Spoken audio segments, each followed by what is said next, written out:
Les amis, c'est Kazin, j'espère que vous allez bien et on va faire un petit complément à la série qu'on avait vue ensemble avec toute l'analyse statistique qu'on avait donnée ensemble sur set de base pour réfléchir un petit peu à tout ça et puis pour rebondir tout simplement à un message que j'ai eu dans l'espace des commentaires et on va essayer d'y répondre à peu près parce que c'est vrai que j'ai pas les réponses et c'est l'occasion justement de discuter avec vous. Alors là on est vraiment, on déroule la vidéo ensemble, tu me vois pas mais je suis en train d'être sur l'ordinateur parce que j'ai tout mon setup avec l'ordinateur, peut-être un jour tu le verras, j'ai un vieux ordinateur, ça aussi c'est un problème pour imaginer un...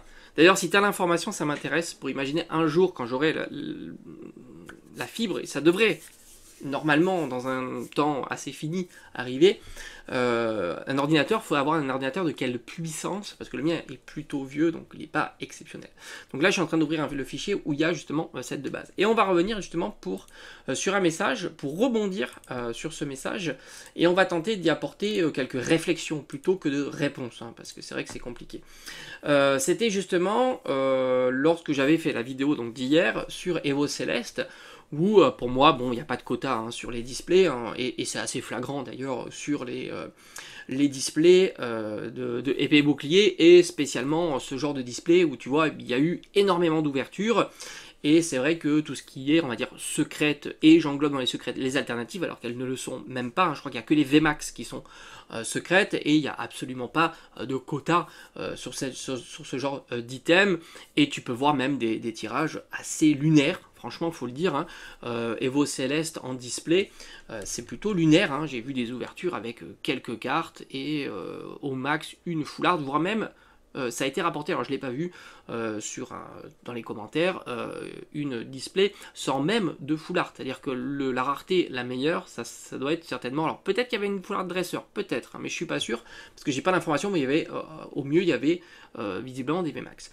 VMAX et V, et c'est vrai qu'on avait plutôt bien analysé ça, puisque c'était, d'après une ouverture de 1000 boosters, c'était les raretés qui tombaient le plus, et c'est vrai que c'était pour rebondir par rapport à set de base, où là c'est vrai qu'il y avait un quota, et on va justement revenir par rapport à ce message que je te mettrai qui pointe une interrogation et qui est vrai, c'est que sur la display, et on va réfléchir sur ça, sur la display set de base, alors moi c'est vrai que display set de base j'en ai jamais ouvert, hein, je te le dis tout de suite, j'en ai vu des ouvertures, j'ai vu quelques ouvertures, mais c'est vrai qu'en règle générale, je compte pas le nombre d'holographiques qui tombent, parce que c'est vrai qu'une ouverture de box break ça dure quand même souvent plusieurs heures, surtout sur des séries comme ça.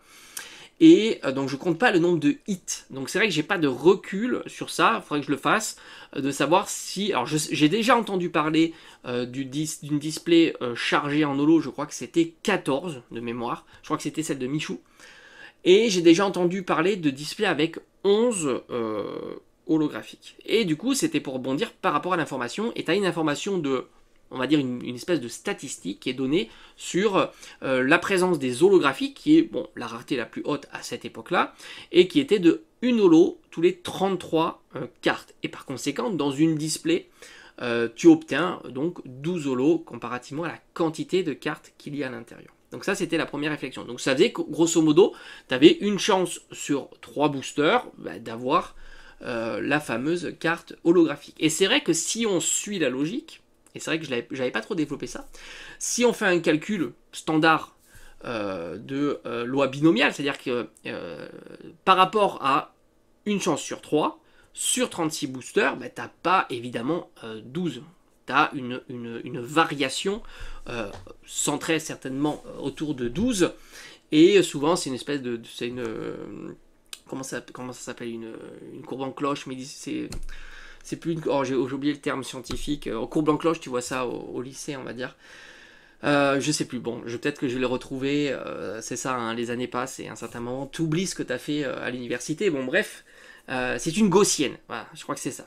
C'est une gaussienne. C'est-à-dire que ça monte, et tu as le centrage, et après, bah, évidemment, tu as la moyenne à mi-hauteur qui te permet d'avoir une espèce les 30%, je crois, ou 50%, bon, peu importe. Donc c'est vrai que si tu te dis, s'il n'y a pas d'intervention extérieure sur le fait que ta display soit faite, bah, tu as une chance sur 3, mais tu pourrais imaginer une display catastrophique, par exemple avec 6, 7 holographiques. Et à contrario, une display exceptionnelle. Et d'ailleurs, bah, je te montrerai justement cette courbe en cloche que tu peux avoir hein, sur des simulateurs de loi binomiale.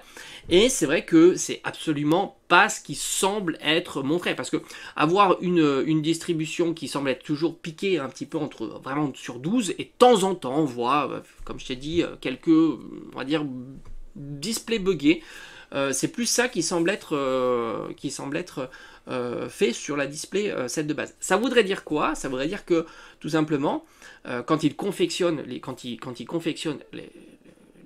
displays, bah, j'ai l'impression qu'ils contrôlent en tous les cas la quantité de boosters qui seraient mis dans la display. Ça me paraît être l'explication la plus plausible qui fait que quand tu ouvres une display, on va dire la plupart du temps, alors je te dirais pas 90% du temps, mais la plupart du temps tu as 12 holographiques et tu sors de l'analyse statistique qui devrait être beaucoup plus large avec une distribution ou avec des displays avec 4, 5, 6, 7, 8, 9, 10, 11, 12, 13, 14, 15 holographiques avec tout un tas de probabilités adéquates évidemment. Et ça c'est vrai que, alors j'ai pas beaucoup de recul moi sur cette de base, comme je t'ai dit, moi quand je regarde des ouvertures, je suis plutôt, ça dure tellement longtemps que je note pas la quantité. Mais il semblerait que cette information-là est partagée dans mes commentaires et tu vois visiblement rarement de grosses variations par rapport à 12. Donc oui, il semblerait que... Alors ça voudrait dire quoi? C'est-à-dire que quand ils assemblent, ils ont une chaîne où il y a des boosters, on va dire, légers, et à côté, ils ont une chaîne où il y a des boosters lourds, et ils comptent 12 à chaque box, quoi. Ça paraît être comme ça qu'ils peuvent contrôler, en tous les cas, la quantité d'holographiques présente dans la box. Ce qui pourrait expliquer justement ça. D'ailleurs, justement, pour rebondir à ça, peut-être qu'il y a des professionnels de ce bloc, de bloc Wizard, parce que la holographique, c'est la rareté la plus haute.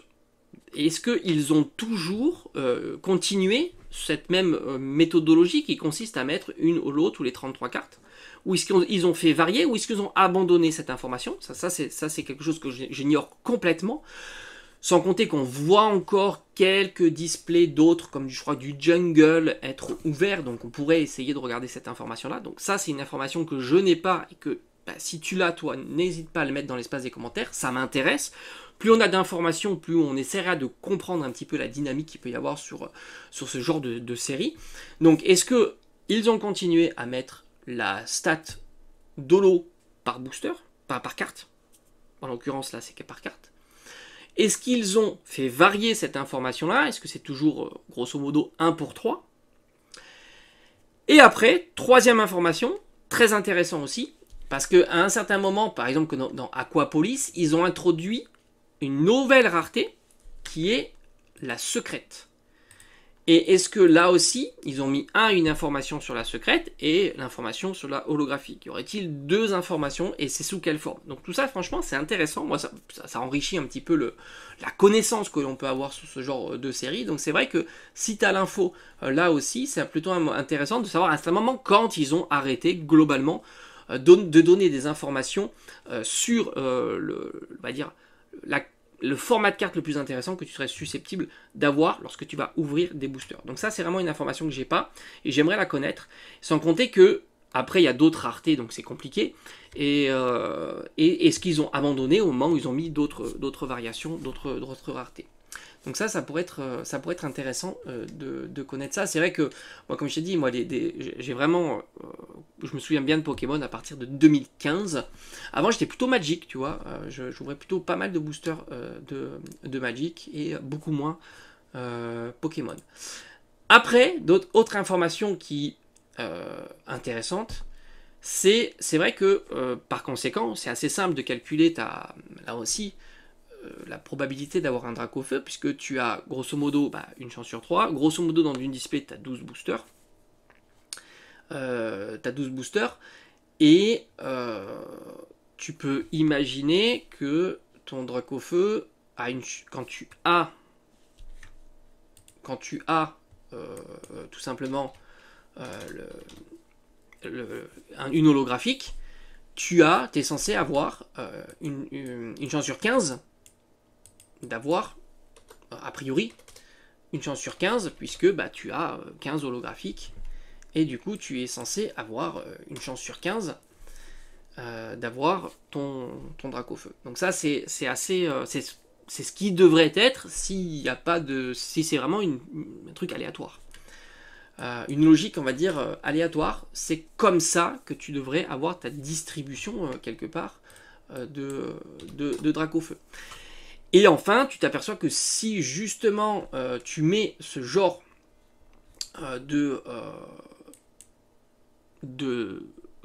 simulation aléatoire comme ça, tu t'aperçois que tu as à peu près 55%, je crois que je l'avais calculé, c'est pour ça que je suis en train de le vérifier en même temps, c'est pour ça que tu m'entends parler peut-être un petit peu doucement, c'est que j'essaie de le vérifier encore une fois avec le calcul, quelle est la probabilité justement d'avoir le Dracofeu. Mais d'après ce que j'avais vu, c'était à peu près 55%. Donc ça c'était assez intéressant d'imaginer, donc de voir que c'était 50%. Et on m'a donc dit dans l'espace des commentaires être plutôt surpris de cette information-là, parce qu'on est à peu près à 55%, peut-être allez, 60%, si on devait arrondir. Et c'est vrai que certaines personnes ont vu beaucoup d'ouvertures de display, et ils avaient plutôt ce sentiment que le Dracofeu droppait quasiment systématiquement quand il y avait des ouvertures du set de base. Alors c'est vrai que moi, de mémoire, mais là aussi je me focalisais beaucoup moins sur cette information-là quand je regardais les ouvertures de set de base. De mémoire, il me semble là aussi que parce qu'il y a eu une autre ouverture assez récente, je crois, avec Valouz du coup, je crois que c'était Valouz Michou, sur une set de base où il n'y a pas eu de Dracofeu. Il me semble comme ça de mémoire, hein, mais là aussi c'est compliqué, qu'il n'y a pas eu de Dracofeu dans cette display. Voilà. Mais c'est vrai que je me suis... Alors là aussi ça pourrait rebondir aussi pour le doublé Dracofeu, qui est de l'ordre de 14%. C'est pas si rare que ça. Alors ça j'ai regardé d'autres vidéos, parce que c'est vrai que je m'étais posé la question de savoir si c'était... parce que beaucoup pensaient que c'était pas possible, et le pourcentage n'est pas si faible quand tu le calcules aussi, comme ça avec la loi binomiale. Tu es aux alentours de 14% il me semble. Et c'est vrai que 14% c'est pas mal hein, au final. Et du coup là je me suis dit, je vais regarder d'autres, parce que le doublé Dracofeu ou doubler n'importe quel holo, c'est pareil, hein, c'est la même probabilité. Si on considère que les cartes sont équiprobables, évidemment. Les holos sont équiprobables, et c'est peut-être là qui fait une variation. Ça, moi j'ai pas l'information, ça c'est sûr. Pour rebondir, on va faire des hypothèses évidemment. Donc j'avais regardé pour voir si c'était si rare d'avoir des doublés. Donc par simplicité, j'ai trouvé des ouvertures anglaises, mais je suppose que c'est pareil que les ouvertures françaises. Et j'ai regardé deux sets de base. Alors j'ai eu deux Dracofeu, évidemment, hein, c'est pour confirmer un peu le fait que c'est vrai que 55% me semble aussi faible comparativement au fait que j'ai vu deux Dracofeu à chaque fois. Enfin, deux Dracofeu dans chacune des ouvertures. Et j'ai vu des doublés. J'ai même vu deux doublés dans une display et un doublé dans l'autre display. Donc visiblement, ça a l'air d'être cohérent par rapport à ce que je pense. Ça avait l'air d'être pas si compliqué que ça. Le mémoire, c'était je crois que c'était deux Léviators et deux Électors, et puis l'autre c'était un type le Mélophée ou Mélophorie, je sais plus. Enfin ouais, t'as compris quoi. Je sais plus exactement laquelle carte il a. Je crois que c'était. Attends, je vais regarder le set de base, ouais, non, peut-être le Vénard plutôt que le Vénard que Mélophée. Bon, un des deux, quoi. Bon, non, je crois que c'était Mélophée. Donc, en tous les cas, il y a eu de doublés. Donc, j'ai l'impression que doublé, ça a l'air d'être plutôt cohérent comparativement au calcul. Ça a l'air d'être plutôt cohérent. Mais c'est vrai que le Dracofeu se fait très, très, très, très présent sur les ouvertures. Ça, alors ça, je l'explique évidemment pas.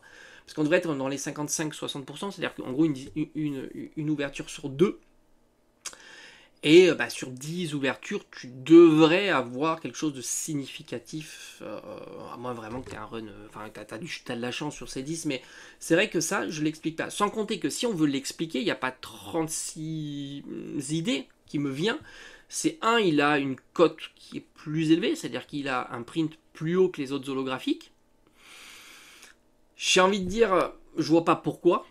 Il aurait une cote plus haute, enfin il serait printé plus, et sans compter que s'il est plus printé, ça voudrait dire que les doublés tombent aussi plus souvent. Et voilà. On devrait aussi avoir un impact sur le doublé, et c'est pas ce que j'ai l'impression. Et après, il y aurait aussi l'idée, ça aussi c'est une idée qui était revenue, que tu peux pas avoir de doublé, parce qu'il y a une espèce de contrôle sur les quels zolos en gros qui est mis dans la boîte. Et ça j'ai du mal aussi à l'imaginer, parce que ça voudrait dire que dans ta série de boosters lourds, tu sais en temps réel quasiment quelles sont les cartes qu'il y a à l'intérieur enfin la quête qu'il y a, donc c'est-à-dire quand tu conditionnes tes 36 boosters, donc tu mets tes 12 holographiques et tu t'assures aussi qu'il n'y ait pas de 12 doublons, enfin qu'il n'y ait pas des doublons dans ton... Alors ça me paraît, la logistique me paraît très très complexe. Très complexe.